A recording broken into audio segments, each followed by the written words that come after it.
Hey guys, just jumping back on here to issue a bit of a correction to my previous video about the washout that happened on Highway 28 between Campbell River and Gold River. I thought I dropped my pin in the right location based on the research that I'd done and the maps that I looked at, but some locals in the comments are telling me that I've got my pin in the wrong place. I dropped it over here based on this map right here and based on the Drive BC website, right? So I thought I dropped my pin in the right place, but apparently I was off by about 15 kilometers. It's actually closer to the Big Den rest area here. And based on conversations that I've had with some people who live in the area, they're telling me it's a little bit west of the Big Den rest area. And it looks like there's a creek coming down off the hillsides here. And so this is my best estimation as to where the washout actually occurred.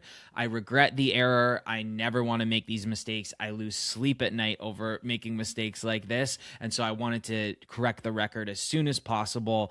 However, that all being said, this does not change the story one bit. These are still private managed forest lands owned and operated by Mosaic Forest Management and their parent companies, Island Timberlands and Timber West. There is still extensive clear cutting on these slopes, and you can just see the road networks and the clear cuts. This is a historical image from 2011. If I jump to the imagery from today, you can see it's greened up a little bit. But what the latest hydrological science is telling us is that it really doesn't matter that these young plantation forests are starting to green up a little bit. That does not restore the hydrology instantly. It takes 60 to 80 years for the hydrological function to return. So these slopes are still sitting at extremely high risk to floods. Another thing I've been hearing in the comments is that, oh, this was just a blocked culvert. Well, that's not really a complete explanation of what caused this washout.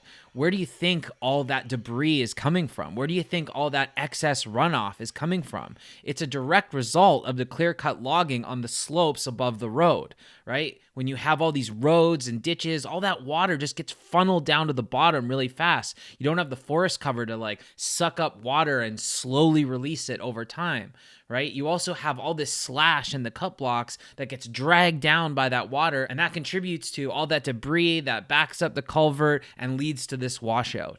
So you can't just look at the blocked culvert in isolation from all of the logging that happened directly above it. And if I go back to this 2011 image and I just circle around here, and you can just see the extent of the logging all on these slopes.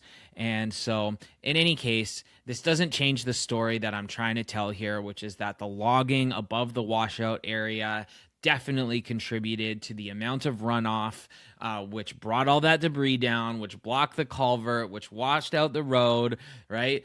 All this clear-cut logging increases the frequency and the magnitude of flooding, right? The story doesn't change. However, I apologize for the mistake. It was sloppy work on my part, and I just want you guys to know that I'm out here doing my best. I'm not always going to get it right, but if I mess up, I will correct the information, I'll correct the record, and I'll take accountability. So hope you'll keep following the channel, and I appreciate all the people who spoke up in the comments to correct that information.